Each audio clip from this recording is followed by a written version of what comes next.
नमस्कार विद्यार्थी मित्रांनो, स्वागत आहे तुमचं आपल्या या यूट्यूब चॅनलवर। तुम्ही जर या चॅनलवर नवीन असाल तर सबस्क्राईब करायला विसरू नका। आज आपण पाहणार आहोत वर्ग 7वी विषय सामान्य विज्ञान, प्रकरण 10वे आपत्ती व्यवस्थापन। आज आपल्याला आपत्ती व्यवस्थापन या प्रकरणाचा अभ्यास संपूर्ण स्वाध्याय, उपक्रम, गृहपाठ याच्या माध्यमातून अगदी सविस्तर, व्यवस्थित, काळजीपूर्वक प्रत्येक प्रश्नाचा अभ्यास करून आपत्ती व्यवस्थापन हे प्रकरण समजून घ्यायचं आहे। चला तर मग स्वाध्यायाला सुरुवात करूया।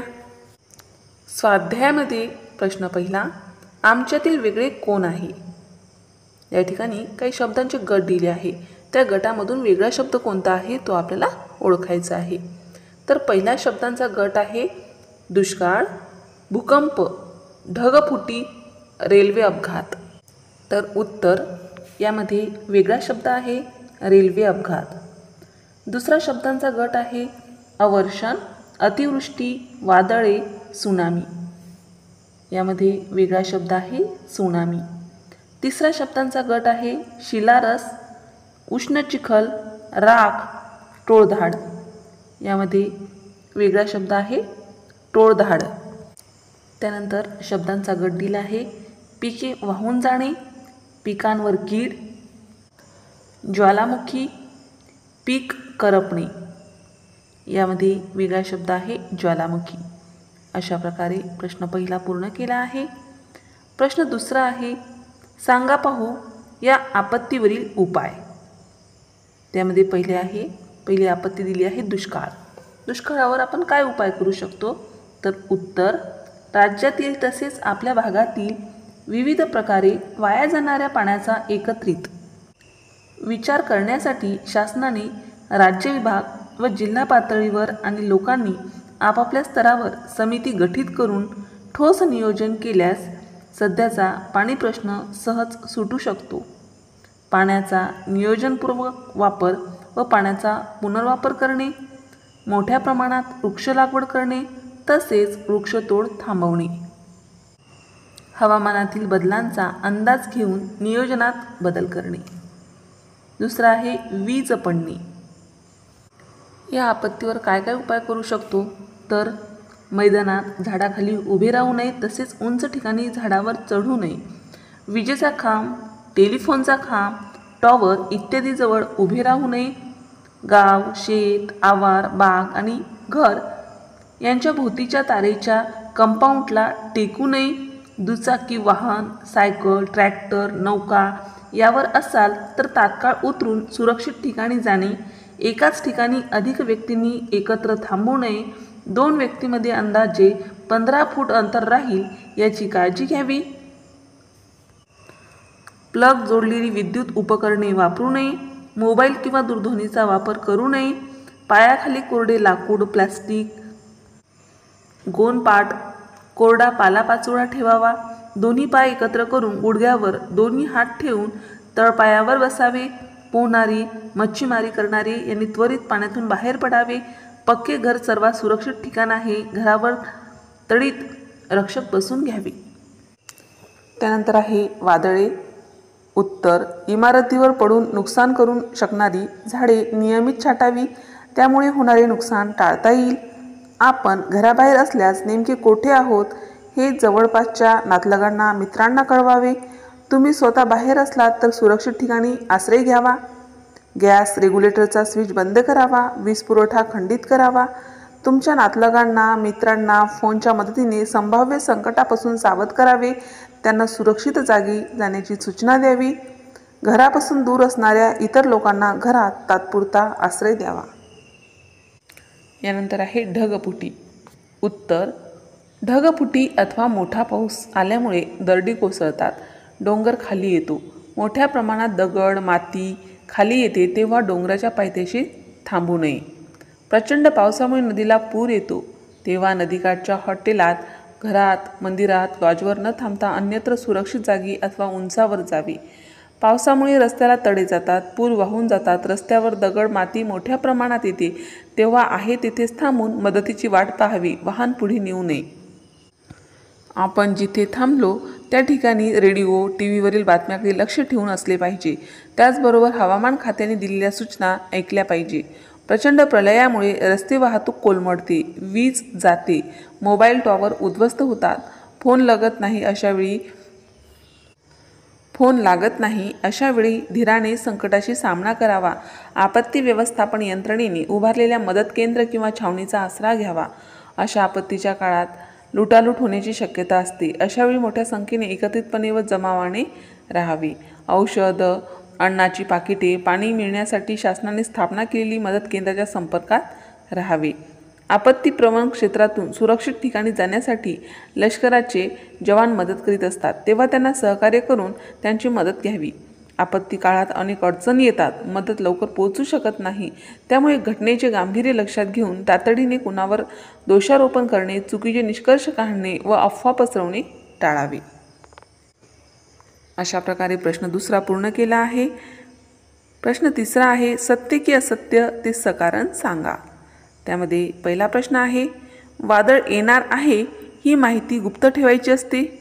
उत्तर, हे विधान असत्य आहे, कारण वादळ ही नैसर्गिक आपत्ती आहे. वादळाच्या या अचानक उद्भवणाऱ्या संकटामुळे राष्ट्राची किंवा समाजाची मोठ्या प्रमाणात जीवित, आर्थिक आणि सामाजिक हानी होते. आपण नैसर्गिक आपत्ती टाळू शकत नाही, पण त्याची तीव्रता नक्कीच कमी करू शकतो. अत्याधुनिक यंत्रणा वादळापासून वाचण्यासाठी फायदेशीर ठरतात, म्हणून वादळ येणार आहे ही माहिती गुप्त ठेवायची नसते. दुसरं आहे, आकाशात वीज कडाडत असताना पोहू नये. उत्तर, हे विधान सत्य आहे, कारण पाणी वीज वहन करते. पाण्यात वीज पडून विजेच्या धक्क्याने दुखापत, इजा किंवा मृत्यू पण ओढवू शकतो, म्हणून आकाशात विजा कडाडत असताना पोहू नये. तिसरं आहे, ज्वालामुखीचा उद्रेक टाळता येणे शक्य आहे. उत्तर, हे विधान असत्य आहे, कारण ज्वालामुखी ही एक नैसर्गिक घटना आहे. पृथ्वीचा अंतर्भाग अत्यंत उष्ण आहे. भूअंतरंगातून भूपृष्ठाकडे तप्त पदार्थाच्या हालचाली सतत होत असतात. त्यामुळे काही वेळा भूकवचाखालील घन, द्रव आणि वायू पदार्थ भूकवचाकडे ढकलले जातात. त्यांना थांबवणे शक्य नाही. त्याचे भाकीत करणे शक्य आहे, परंतु त्याला नियंत्रित करणे, थांबवणे शक्य नाही. म्हणून ज्वालामुखीचा उद्रेक टाळता येत नाही. चौथा आहे, अतिवृष्टीमुळे दुष्काळ पडतो. उत्तर, हे विधान सत्य आहे, कारण अतिवृष्टी झाल्याने ओला दुष्काळ पडतो. पूर यासारख्या समस्यांना तोंड द्यावे लागते. मोठ्या प्रमाणावर जीवित व वित्तहानी होते. जमिनीची धूप होते. पिकांचे अमाप नुकसान होते. आजार, रोगराई यामुळे लोकांचे आरोग्य खालावते. जनजीवन विस्कळीत होते. उपासमारीची पाळी येते.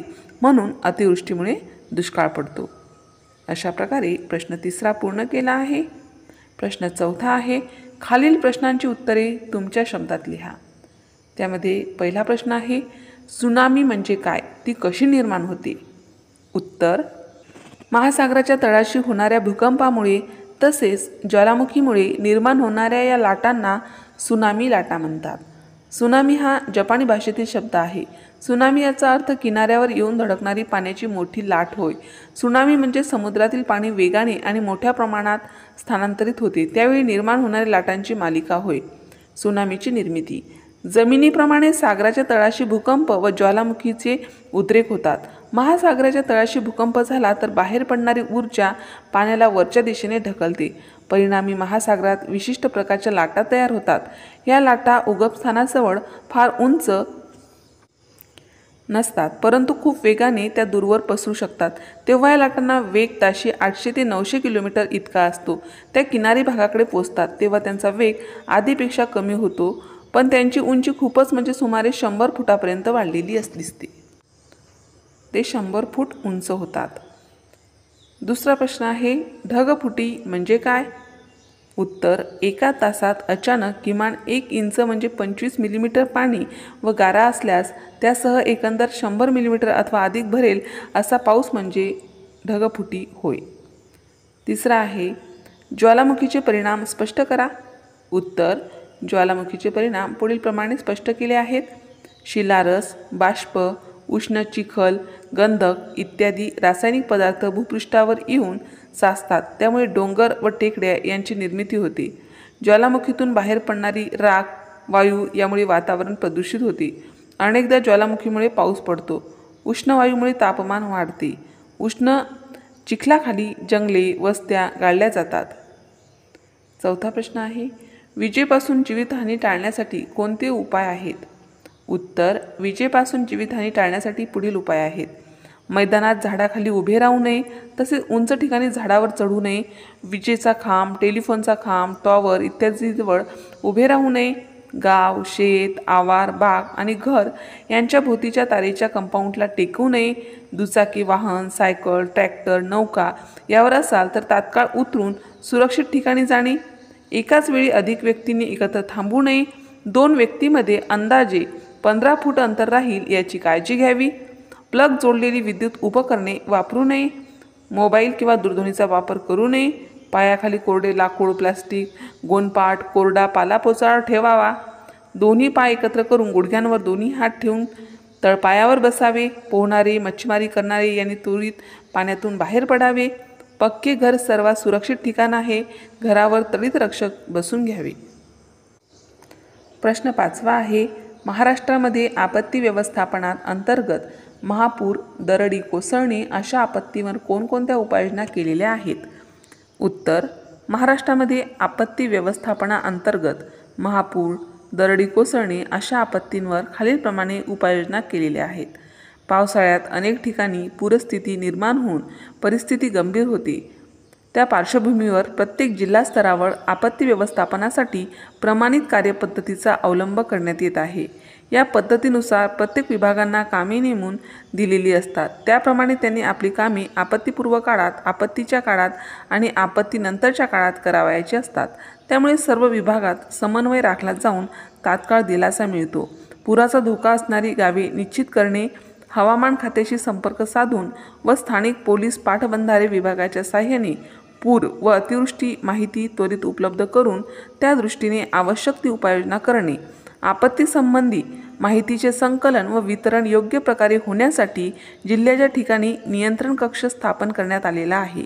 डोंगराळ प्रदेशात लहान धरणे बांधणे, पाझर तलावाची निर्मिती करणे, नद्यांचे पात्र कृत्रिमरित्या सरळ करणे, नवीन जंगल लागवड करणे, नद्या जोडणे इत्यादी उपाययोजना करता येतील. यानंतर आहे प्रश्न 6वा, आपत्ती व्यवस्थापनासंदर्भात तुम्ही तुमच्या घरामधील कोणकोणत्या बाबी तपासून पाहाल का? उत्तर, वीज कडाडत असताना प्लग विद्युत संपर्कात वेगळा असावा, अन्यथा आग लागण्याची संभाव्यता असते. मोबाईल बंद आहे अथवा नाही हे तपासावे. सुरू मोबाईलमधून विद्युत वहन होते व धोका होतो. आपल्या इमारतीवर तडितरक्षक आहे का हे माहीत करून घेणे. तडितरक्षक ऊर्जा शोषून घेते. इमारतीवर पडून नुकसान करणारी झाडे नियमितपणे छाटावी व नुकसान टाळावे. अशा प्रकारे आपण स्वाध्यायामध्ये दिलेल्या सर्व प्रश्नांचा अभ्यास केला आहे.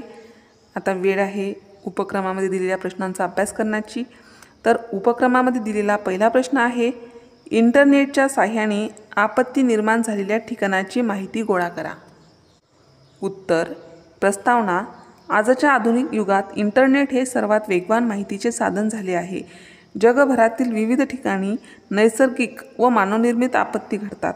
या आपत्तींची माहिती आपल्याला इंटरनेटच्या माध्यमातून सहज मिळते.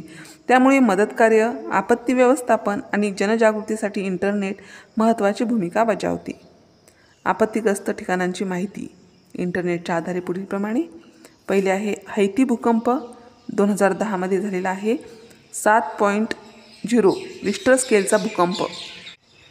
हजारो लोक मृत्युमुखी. जगभरातून इंटरनेटच्या साहाय्याने मदतीचे आवाहन झाले. दुसरा आहे नेपाळ भूकंप 2015.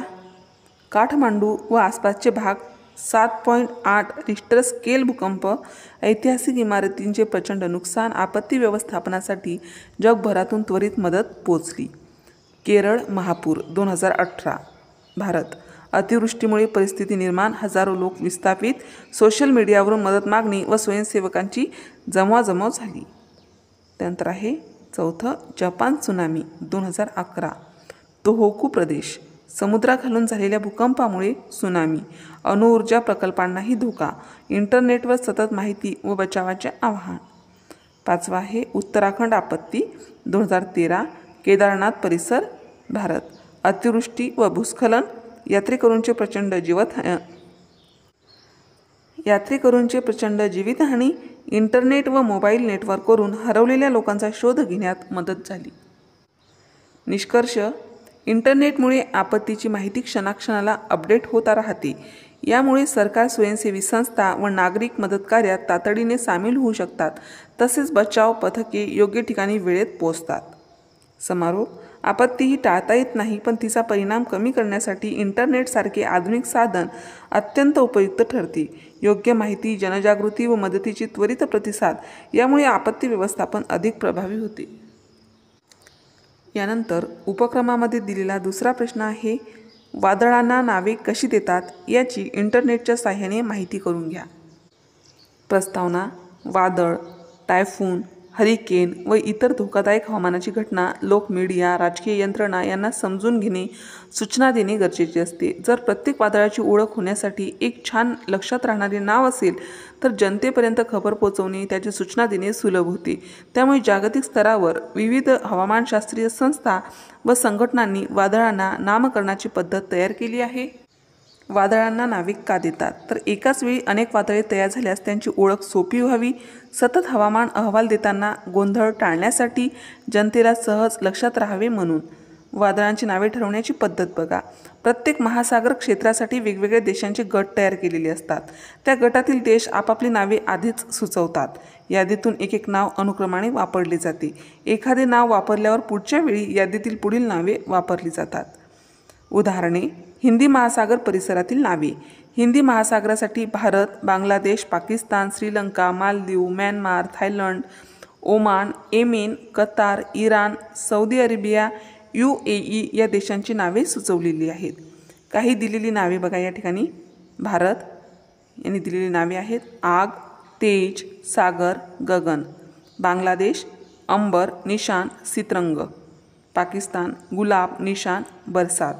श्रीलंका महागिरी, सागरिका. म्यानमार कॅट, यांग, मे. Oman Shaheen, Mekunu. Qatar Nisarga, Lulu. Iran गाती, मेहर. निष्कर्ष: वादळांना नाव देणे हवे आणि जागतिक स्तरावर मान्य पद्धत आहे, कारण ते जनसामान्याला, मीडिया व आपत्कालीन यंत्रणांना संवाद सुलभ करतात. नाव देण्याची प्रक्रिया सुव्यवस्थित, पूर्वनियोजित, सूचीवर आधारित असून स्थानिक संस्कृती, भाषा आणि उच्चारणाचा विचार करून केली जाते. नामकरणामुळे त्रासदायक वादळे लोकांना वेळीच ओळखता येतात, योग्य खबरदार संदेश दिले जातात आणि त्यावर त्वरित कारवाई करता येते. समारोप: वादळांची नावे केवळ नाव नसून ती संवादाचे आणि सुरक्षेचे साधन आहे. नेमलेली नावे लोकांच्या लक्षात राहतात आणि वादळाच्या धोक्यांविषयी जागरूकता वाढवतात. भविष्यात हवामान बदलामुळे वादळांची तीव्रता वाढण्याची शक्यता आहे, त्यामुळे नामकरणाची भूमिका आणखी महत्त्वाची होईल. अशा प्रकारे आपण उपक्रमामध्ये दिलेल्या दोन्ही प्रश्नांचा अभ्यास केला आहे. आता वेळ आहे आजच्या गृहपाठाची. तर आजचा गृहपाठातील प्रश्न आहे, दुष्काळाची तीव्रता कमी करण्यासाठी आपण काय करू शकतो? या प्रश्नाचे उत्तर आठवणीने सर्व विद्यार्थ्यांनी कमेंट बॉक्समध्ये लिहून पाठवा. या प्रश्नाचे उत्तर लिहिण्यासाठी हा व्हिडिओ काळजीपूर्वक अभ्यासा. या प्रकरणाचे 2 ते 3 वेळा वाचन करा. अशा प्रकारे वर्ग 7वी विषय सामान्य विज्ञान प्रकरण 10वे आपत्ती व्यवस्थापन या प्रकरणाचा संपूर्ण स्वाध्याय, उपक्रम, गृहपाठ आपण अभ्यासला आहे. अशाच प्रकारचे विविध वर्गाचे विविध विषयाचे स्वाध्यायासंबंधित, परीक्षेसंबंधित व्हिडिओ पाहण्यासाठी आपल्या या चॅनलला सबस्क्राईब करा. आम्ही बनवलेले सर्वच व्हिडिओ लवकरात लवकर तुमच्यापर्यंत पोहोचण्यासाठी बाजूला दिलेल्या बेल आयकॉन बटनवर क्लिक करा. तुम्हाला जर हा व्हिडिओ आवडला असेल तर नक्की लाईक करा. काही समस्या असेल, काही अडचण असेल तर कमेंट करा. शक्य असेल तर मित्रमैत्रिणीमध्ये शेअर करा. आणि सर्वात महत्त्वाचं म्हणजेच तुम्ही हा व्हिडिओ शेवटपर्यंत पाहिल्याबद्दल धन्यवाद.